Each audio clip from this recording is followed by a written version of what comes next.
اگر کوئی خاتون خود لذتی کرے اور انزال نہ ہو تو ایسی صورت میں غسل فرض ہوگا یا نہیں؟ حیا کے خلاف مسئلہ ہے، لیکن آج کل پوچھا جا رہا ہے بہت زیادہ.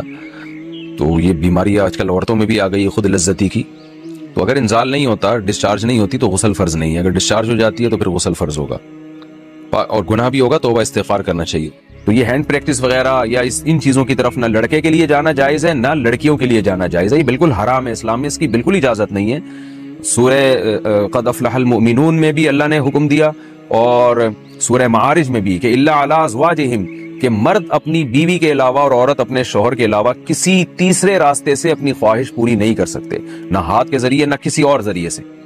تو اور حضرت عثمان ابن مظعون رضی اللہ تعالیٰ عنہ، یہ بھی صحیح حدیث ہے، فرماتے ہیں ہم سفر میں ہوتے تھے، بیویوں سے دور ہوتے تھے، تو ہم پہ عورت کی جدائی بہت شاق گزرتی تھی، اپنی شہوت پہ کنٹرول کرنا بہت مشکل تھا. ہم نے نبی سے اجازت مانگی کہ ہم اپنے آپ کو کسی طرح خصی کر دیں، نامرد بنا دیں، تو آپ صلی اللہ علیہ وسلم نے اس سے منع کیا ہمیں.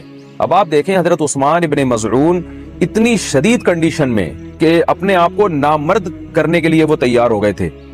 فرمایا، حدیث کے الفاظ ہیں لو اجازنا لاختصینا، اگر نبی ہمیں پرمیشن دے دیتے تو ہم اپنے آپ کو نامرد کر دیتے، یعنی ہمیشہ کے لیے نامرد ہو جاتے. تو اس قربانی کے لیے بھی حضرت عثمان ابن مظعون تیار تھے کہ اتنا خطرہ تھا ان کو. لیکن نہ انہوں نے نبی سے پوچھا کہ کیا میں ہاتھ سے اپنی خواہش پوری کر سکتا ہوں، نہ نبی نے ان کو بتایا کہ تم یعنی ہاتھ کے ذریعے مجبوری میں اپنی خواہش پوری کر لیا کرو. نہ نبی نے ان کو بھی حکم دیا ایسے موقع پہ تزوجوا الودود الولود فانی مباہی بکم الامم، محبت کرنے والی عورت سے اور اولاد جننے والی عورت سے نکاح کرو، میں تمہاری کثرت پہ قیامت کے دن فخر کروں گا.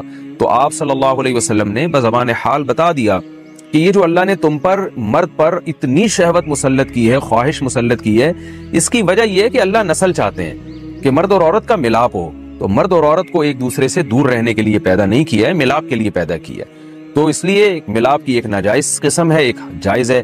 ناجائز ہے گرل فرینڈ بوائے فرینڈ، یہ حرام ہے. ولا متخذاتی اخدان، ولا متخذی اخدان قرآن کے الفاظ ہیں، کسی لڑکی سے تمہیں دوستی کی اجازت نہیں ہے. اور جائز طریقہ کیا ہے جو سورہ مومنون میں اور سورہ معارج میں اللہ نے بیان کیا، الا علی ازواجہم، کہ اپنی بیوی بنا کے اپنی خواہش اس سے پوری کرو. فإنہم غیر ملومین، اور اللہ نے فرمایا یہ لوگ قابل ملامت نہیں ہیں. اگر نکاح کے ذریعے آپ خواہش پوری کرو گے تو آپ کو دنیا تو ملامت کرے گی، لیکن اللہ کی نظر میں آپ کو سرٹیفکیٹ مل گیا کہ آپ قابل ملامت نہیں ہیں. یہی وجہ ہے کہ علماء نے لکھا ہے کہ جو بیوی کے ذریعے بھی اپنی خواہش پوری کرے نکاح کر کے، اسے ملامت کرنا، اسے تانا دینا، اس پہ کفر کا خطرہ ہے، کیونکہ اللہ نے اس کو سرٹیفکیٹ دے دیا ہے کہ یہ قابل ملامت نہیں ہے. تو اپنی جانوں پہ ہم سب کو رحم کرنا چاہیے. زنا معاشرے میں بہت تیزی سے پھیل رہا ہے. کو ایجوکیشن سسٹم نے تو ہمارے فیملی سسٹم کو تباہ و برباد کر دیا ہے. تو اللہ میاں نے جو اجازت دی ہے الا علی ازواجہم او ما ملکت ایمانہم، اور کیا فرمایا فمن ابتغى وراء ذلک،